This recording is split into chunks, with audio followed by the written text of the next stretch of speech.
ओम गण गणपते नमः।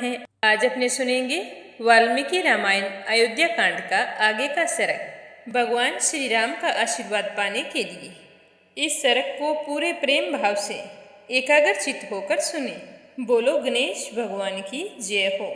बोलो सियावर रामचंद्र भगवान की जय हो। हनुमान जी बाबा की जय हो।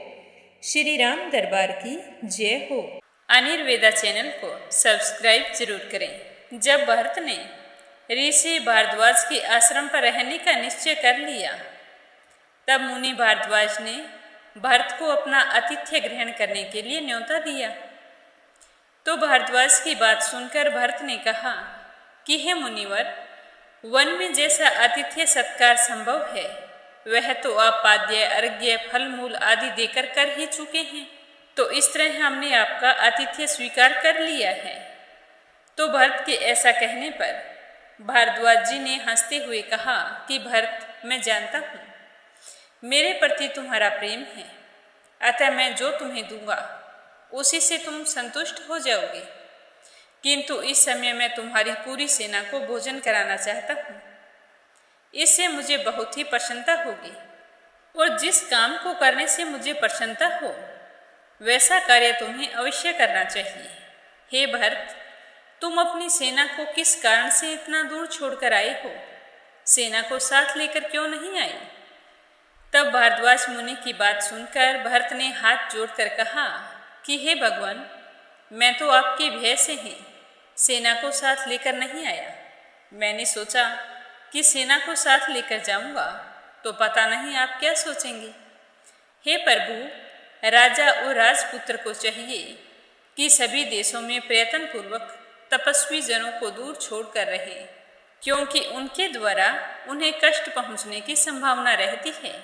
हे भगवान, मेरे साथ बहुत से अच्छे अच्छे घोड़े, मनुष्य और मतवाले गजराज हैं, जो बहुत बड़े भूभाग को ढककर मेरे पीछे पीछे चलते हैं।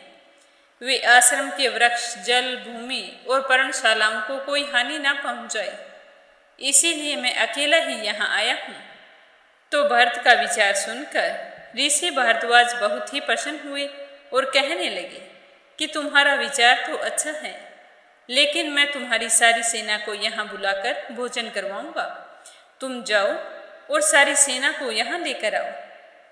तो ऋषि भारद्वाज की बात सुनकर भरत ने अपनी सेना को वहाँ बुलवा लिया।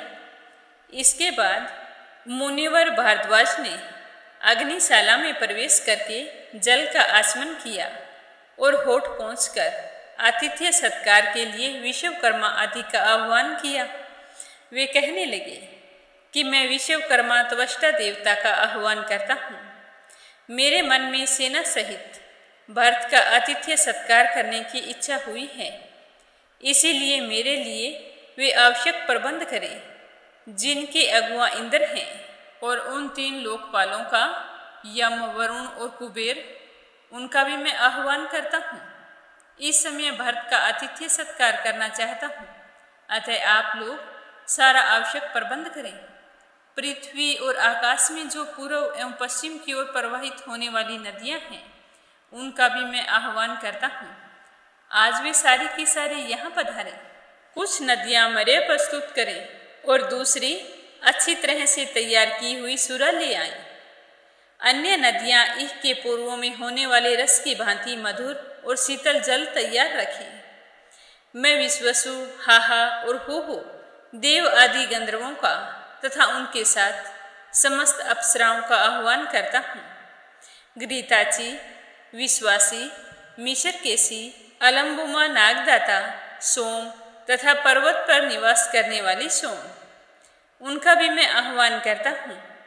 जो अप्सराएं इंद्र की सभा में उपस्थित होती हैं और जो देवांगनाएं ब्रह्मा जी की सेवा में जाया करती हैं, मैं उन सबका तुमरू के साथ आह्वान करता हूँ। वे अलंकारों तथा नृत्य गीत के लिए अन्य उपकरणों के साथ यहाँ पर आज पधारे। और उत्तर कुरुवश में जो दिव्य चेतरथ नामक वन है, जिसमें दिव्य वस्त्र और आभूषण हैं, वृक्षों के पत्ते हैं और दिव्य नारियां ही फल हैं, कुबेर का वह सनातन दिव्य वन आज यहीं पर आ जाए। यहाँ भगवान सोम मेरे अतिथियों के लिए उत्तम अन्न, नाना प्रकार के भक्ष्य भोज्य, लेह और चोष्य की प्रचुर मात्रा में व्यवस्था करें। वृक्षों से चुने हुए नाना प्रकार के पुष्प, मधु, पेय पदार्थ तथा नाना प्रकार के फलों के गुदे भी भगवान सोम यहाँ प्रस्तुत करें। इस प्रकार उत्तम व्रत का पालन करने वाले भारद्वाज मुनि ने एकाग्रचित होकर और अपने अनुपम तेज से संपन्न हो शिक्षा शास्त्र में बताई हुई उच्चारण विधि के अनुसार शिक्षा स्वर से युक्त वाणी में उन सब का आह्वान किया। और इस तरह आह्वान करके भारद्वाज मुनि पूर्व की ओर मुख करके हाथ जोड़कर मन ही मन ध्यान करने लगे। उनके स्मरण करते ही वे सारे देवता एक एक करके वहां आ पहुंचे और फिर वहां मल्य और दरदर नामक पर्वतों का स्पर्श करके बहने वाली अत्यंत प्रिय और सुखदायिनी हवा चलने लगी, जो स्पर्श मात्र से शरीर के पसीने को सुखा देने वाली थी। उसके बाद मेघगण दिव्य पुष्पों की वर्षा करने लगे। संपूर्ण दिशाओं में देवताओं की दुंदुभियों का मधुर शब्द सुनाई देने लगा। उत्तम वायु चलने लगी। अप्सराओं के समुदाय नृत्य करने लगे। देव गंधर्व गान करने लगे और सब ओर वीणाओं की स्वर लहरियां फैल गई। संगीत का वह शब्द पृथ्वी, आकाश और प्राणियों के कर्णकुहरों में प्रविष्ट होकर गूंजने लगा। आरोह अवरोह से युक्त होकर वह शब्द कोमल और मधुर था, समताल से विशिष्ट और लय गुण से संपन्न था। इस प्रकार मनुष्य के कानों को सुख देने वाला वहां पर दिव्य शब्द हो रहा था। भरत की सेना को विश्वकर्मा का निर्माण कौशल दिखाई पड़ा। चारों ओर 5 योजन तक की भूमि समतल हो गई। उस पर नीलम और वैद्युमणि के समान नाना प्रकार की घनी घास छाई हुई थी।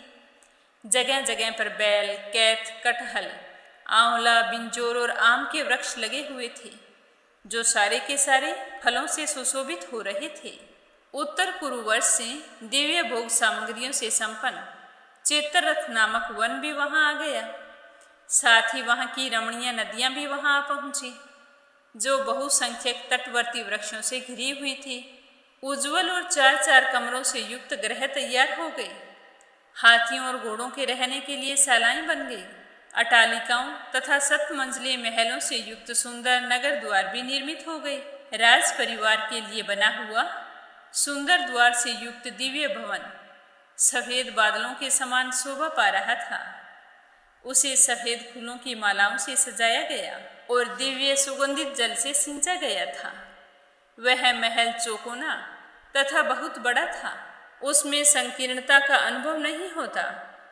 उसमें सोने, बैठने और सवारियों के रहने के लिए अलग अलग स्थान थे। वहाँ सब प्रकार के दिव्य रस, दिव्य भोजन और दिव्य वस्त्र प्रस्तुत किए गए थे। इससे आगे सुनेंगे कल के अध्याय में। बोलो सियावर रामचंद्र भगवान की जय हो।